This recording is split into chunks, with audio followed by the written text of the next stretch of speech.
안녕하십니까. 신의균의 군사TV 알기 쉬운 무기 백과입니다. 오늘도 아주 무서운 무기, 그리고 우리 대한민국을 크게 위협하는 무기 알기 쉽게 설명해 드리겠는데요. 신의균의 국방TV 또 군사TV 구독, 알림, 좋아요 눌러주십시오. 자, 오늘은 푸틴이 만든 인류 파멸의 전주곡입니다. 러시아의 벨고로드 특수전 잠수함. 잠수함은 잠수함인데 특수전 잠수함이에요. 그리고 여기에는 정말 인류가 이런 무기는 사용하지 않아야 되는데 라고 하는 그런 파멸의 무기가 탑재가 됩니다.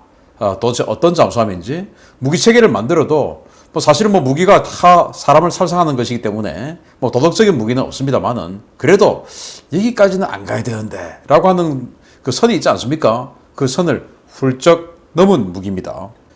2015년도에 러시아 국영TV가 우연을 가장해서 일부러라고 지금 다 분석하고 있는데, 어쨌든 러시아 국영TV가 러시아의 고위층 강요들이 회의하고 있는 모습을 방영을 했어요. 그런데 그 후반부에 쓱 지나가는 화면에 누가 보고 있는 이 화면이 도안이 보인 겁니다. 여기 보면 해양 다목적 시스템 스타투스 6라고 러시아어로 표기되어 있는데, 여기 보면 핵무기가 어떻고 저쩌고 핵탄두가 어떻고 막 그렇게 되어 있어요. 그래서 이걸 이제 서방 정보 당국들이 분석을 한 겁니다. 분석했더니 뭐야 이거? 이런 엄청난 걸 개발한다고? 이제 이렇게 된 거예요. 그러면서 왜 도대체 이걸 일부러 지금 공개를 했냐라고 하니까 러시아는 그거 우리 실수라니까요. 일부러 공개한 건 아니고요. 그런데 그 개발하고 있는 거 그거는 일단은 노 코멘트예요. 이제 이렇게 된 겁니다. 그런데 사실은 이게 진짜로 개발이 되고 있었던 겁니다. 뭐냐면은 바로 인류 파멸의 무기 포세이돈입니다. 포세이돈은 UUV로 즉 그 무인 잠수정으로 표기되기도 하는데, 일단 핵 어뢰예요. 핵 탑재 어뢰입니다. 그런데 이 추진 기관도 핵입니다. 러시아가 2010년대 초반부터 개발한 원자력 추진 무인 수중 드론으로 프로젝트명은 해양 다목적 체계 스타투스 6입니다. 나토 분류명은 캐년. 2018년 공식 발표되었으며 수중 1000m 심도를 시속 185km 속도로 무한대 자망하며 100메가톤급의 코발트 핵탄두를 탑재합니다. 그러니까 이 동력기관이 원자력 추진이다 보니까 무한대로 자망할 수 있습니다. 그러니까 작전 기간 몇 킬로미터, 몇 시간 이런 게 없고 그냥 수십 년 동안 계속 항해를 할 수 있죠. 원자력 추진이니까. 그리고는 그 속도도 시속 185km. 어마어마하게 빠른 거죠. 수중에서 185km니까 이걸 누가 잡아요? 정말 어마어마한 겁니다. 그것도 1000m 깊이에서. 그런데 문제는 이게 이런 식으로 뉴욕, 미 동부의 뉴욕 아파트에서 터져버렸다. 그러면은 방사능 낙진이 무려 1700km나 뻗쳐서 테네시주까지 갑니다. 폭은 300km, 살상력 있는 방사능이 이 정도로 어마어마한 재앙을 뿌리고, 그리고 이 뉴욕 앞바다에는 500km 폭으로 무려 500m의 쓰나미가 밀어닥칩니다. 그러면 뉴욕시가 살아남을 수 있겠습니까? 완전히 그냥 다 휩쓸려 버리는 것이죠. 이런 어마어마한 100메가톤급의 코발트 탄두를 탑재하는데, 이 코발트 탄은 이 우라늄 탄이나 플루토늄 탄보다는 폭발력은 약하지만 방사능 낙진이 훨씬 더 많아요. 그런 특징이 있는 게 코발트 탄인데, 이렇게 해서 방사능 낙진으로 2차 피해를 더 주기 위해서 일부러 더 더티한 코발트 탄으로 이 핵폭탄을 만든 거죠.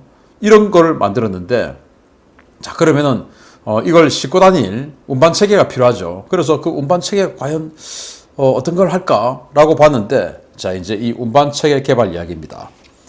블라디미르 푸틴 대통령님이 세르게이 쇼이구 국방장관님을 채팅방에 초대했습니다.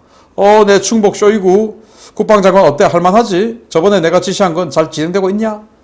물론입니다, 각하. 스타투스 6 자체는 순조롭게 잘 진행되고 있는데 한 가지 문제가 있습니다. 어뢰가 너무 커서요. 기존 잠수함에는 못 실을 것 같습니다.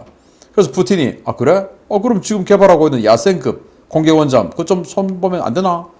그래서 쇼이구 장관이 그게 지금 가장 큰 어뢰가 말이죠. 길이 10m에 직경이 65cm인데 이거는 길이 24m에 직경이 2m 정도나 되니까 개조가 좀 힘들 것 같습니다. 그래서 이제 푸틴이 그럼 그거 실을 잠수함 새로 건조하면 되잖아. 뭐가 문제야?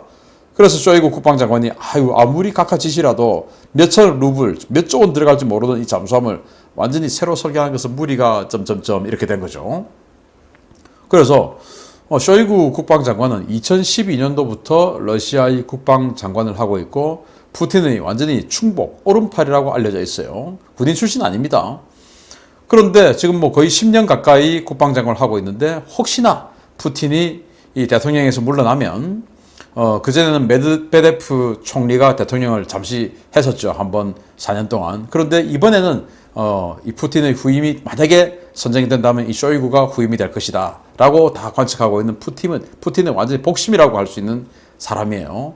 그래서 이 잠수함이 너무 좀 이게 워낙 이 포세이돈이 크다 보니까 잠수함 선정이 좀 힘들다라는 것에 봉착해 있었습니다. 그러던 차에 푸틴의 눈에 이게 띈 겁니다. 바로 조선소에 방치되어 있던 잠수함이죠. K329 벨고로드 함인데 이 벨고로드는 우여곡절 그리고 사일이 좀 많은 잠수함입니다. 일단 K139 이게 1989년도에 건조가 결정됩니다. 왜냐하면 89년도 여러분들 잘 아시다시피 이 시기는 바로 냉전이 끝나기 직전이죠. 그런데 이 벨고로드는 바로 오스카2급이라고 하는 잠수함인데 이 오스카2급은 총 14척이 있어요. 그 중에서 이 벨고로드가 12번째 함정인데 이게 이제 냉전이 끝나다 보니까 일단 1993년도에 벨고로드라는 이름으로 명명이 됐습니다만은 뭐 러시아가 당시 워낙 힘들다 보니까 1997년도에 찔끔찔끔 건조해 오던 것을 결국은 이제 건조 중단이 되었죠. 그러다가 2000년도에 이거 다시 하자라고 했다가 다시 또 그러다가 다시 2006년도에 또 하자 했다가 다시 또 그러면 이거 우리가 못하면 어떡하냐? 이제 인도에 팔자 이렇게 됐다가 2009년도에 인도에 팔까 하다가 아니야 이건 너무 센 거야 안 돼 이건 못 팔아 하고 있다가 2012년도에 개조해서 다시 재건조하자 라고 해서 찔끔찔끔 재건조하고 있던 건데 푸틴이 야 저걸 포세이돈 플랫폼으로 만들어 이제 이렇게 된 겁니다. 이제 이 오스카2급 같은 경우는 순항미사일 원잠인데 바로 미국의 항공모함을 공격하기 위한 순항미사일 원잠이에요. SSN-19라고 하는 이 대함미사일, 초음속 대함미사일인데 700km나 날아가고 마하 2.5의 잠대함 미사일 그걸 무려 24발을 탑재를 합니다. 그러니까 미 항공모함에서 은밀하게 접근해서 그냥 타격해버리는 그런 게 바로 오스카2급인데 이 잠수함 중에서 한 척인데 벨고로드가 좀 우여곡절이 있어요. 원래는 이렇게 해서 스탑이 됐다가 2000년도에 성능 개량해서 다시 건조하기로 결정을 본 이유가 2000년도에 이 오스카2급의 11번째 잠수함인 쿠르스크라고 하는 잠수함이 원인 모를 사고로 인해서 침몰해 버렸습니다. 그래서 수중에서 비밀 핵무기를 사용하다가 이런 여러 가지 설이 있는데 어쨌든 아직도 원인이 밝혀지지 않은 사연으로 인해서 침몰했어요. 그러니까 한 척이 사라졌죠. 쿠르스크가 사라졌으니까 자 그러면 저거 벨고로드 지금 짓다가 말한 거 저거 만들어서 쿠르스크를 대체하자. 이제 이렇게 돼서 진행되어 오던 그걸 성격을 바꾼 겁니다. 이 벨고로드는 그럼 어떻게 해서 바꿨냐? 기존의 쿠르스크나 이런 오스카2급은 그냥 SSN-19를 24발이나 쏘는 그냥 순항미사일 원잠인데 이건 특수작전용으로 바꿨어요. 그래서 일단 길이는 184m, 폭은 15m, 수중 배수량 3만 톤. 이 수중 배수량 3만 톤은 지금 현존하는 잠수함 중에서는 제일 큰 겁니다. 과거에 러시아, 소련의 타이푼급이 있었죠. 그 타이푼급은 4만 8천 톤인데 지금은 다 퇴역했으니까 없어요. 그리고 미국이 지금 가지고 있는 가장 큰 잠수함이 오하이오급 잠수함인데 그거 18,000에서 2만 톤. 그런데 이거 3만 톤.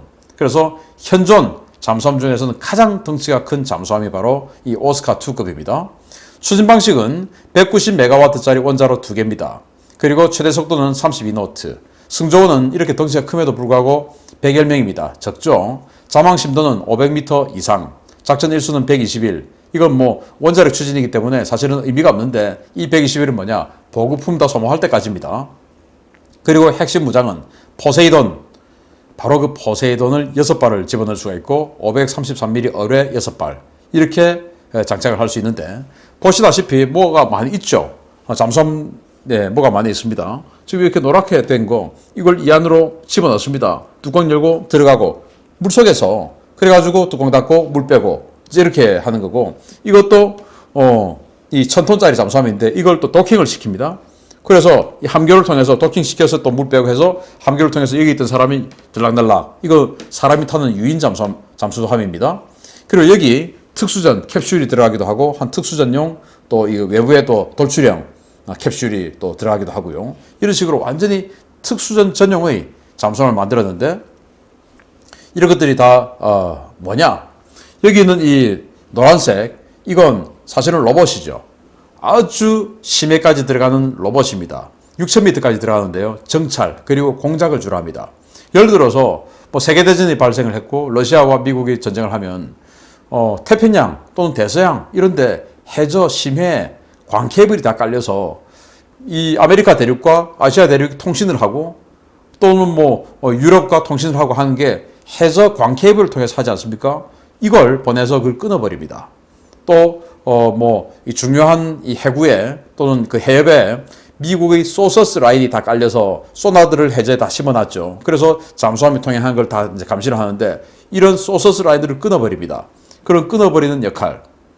그리고 이건 이제 1000톤짜리 유인 잠수함인데, 놀랍게도 그들이 밝힌 재원을 보면 무려 1000m까지 자망해서 작전할 수 있다. 도저히 뭐 믿기 힘든 이야기인데, 어쨌든 특수 공작용으로 쓴다 라고 했는데, 임무가 또 능력이 뭔지는 공개되진 않았어요. 그런데 이것도 지금 이 시범 운행하고 있는 것이 위성 사진에는 다 포착이 되어서 다 만들어 놓은 것으로 판단이 되고 있습니다. 아무튼 이런 것들을 도킹하고 집어넣고 수납하고 이렇게 운용할 수 있는 게 바로 벨고로드예요. 그리고 아까 보여드렸던 그 인류 파멸의 무기 포세이돈, 100메가톤짜리 코발트탄, 그 핵 어뢰를 6발이나 집어넣습니다. 그래서 양 사이드에 3발씩 해서 3발씩 쏠 수 있고, 그 앞에다가 주둥이 부분에는 533mm 어뢰 6발을 쏠 수 있는 이제 이런 무장을 한 게 바로 벨고로드예요. 그런데 이 나머지 오스카2급들은 이런 포세이돈을 장착하지 않습니다. 오직 이 벨고로드 함만 장착합니다. 이 엄청난 벨고로드가 드디어 이제 2021년 6월 26일 얼마 전이죠. 시험 항해에 들어갔습니다. 다 만들었다는 것이죠. 시험 항해에 들어갔고, 이게 그 무르만스크 옆에 세베로도빈스크라고 있는데, 바로 거기가 북극해 연안입니다. 러시아의 북해 함대가 있는 곳이죠. 여기에서 지금 시험 운행을 이렇게 하고 있고, 시험 운행 한 사진입니다. 시험 운행 마치면 북극을 지나서 수중으로 지나서 그리고는 블라디보스톡에 배치를 한다고 합니다. 아니, 자기네들이 이 핵 의뢰를 만들었을 때 뉴욕 앞에서 막 터지고 하는 이런 사진 보여줘서 이 대서양 쪽에 배치를 할 줄 알았더니 이걸 지금 태평양 함대에 배치를 하는 겁니다. 블라디보스톡에. 그래서 러시아가 지금 가장 중시하는 그 전략 지점이 어디냐? 바로 미서부다. 그리고 태평양이다. 라고 하는 것을 느낄 수가 있죠. 그러면은 우리는 태평양 즉 블라디보스톡에 우리 바로 머리 위인데, 여기에서 그렇게 불안정해 보이는 핵 어뢰 100메가톤짜리가 6발이나 장착된 게 여기 있다. 이거 굉장히 불안하죠. 그래서 이거에 대해서 혹시나 사고가 발생했을 때 우리는 어떻게 대처할 건가 하는 이런 것들도 좀 안보적으로 우리가 미리 계획을 세워 놓아야 되지 않느냐라고 생각이 될 정도로 정말 위협스러운 무기체계가 이 지역에 배치가 되고요. 그리고 이 포세이돈을 전용으로 운용할 하바롭스크라고 하는 잠수함을 지금 따로 또 짓고 있습니다. 이건 불과 10,000톤인데, 이건 30,000톤인데 하바롭스크는 10,000톤짜리예요. 10,000톤짜리인데 이 포세이돈을 6발을 또 운용할 수 있는 거, 그거 최소 2척을 또 짓고 있으니까 하바롭스크, 바로 블라디보스톡 인근에 있는 또 도시가 되겠죠. 그러니까 당연히 또 그게 어디에 먼저 배치가 될지 이름에서 딱 답이 나왔죠. 그래서 러시아가 이 태평양, 즉 동해 지역에 이런 무서운 무기를 배치했다라는 말씀을 드리면서 벨고로드, 이런 게 있어서는 안 되는데 라는 생각을 해봅니다. 마치겠습니다. 감사합니다.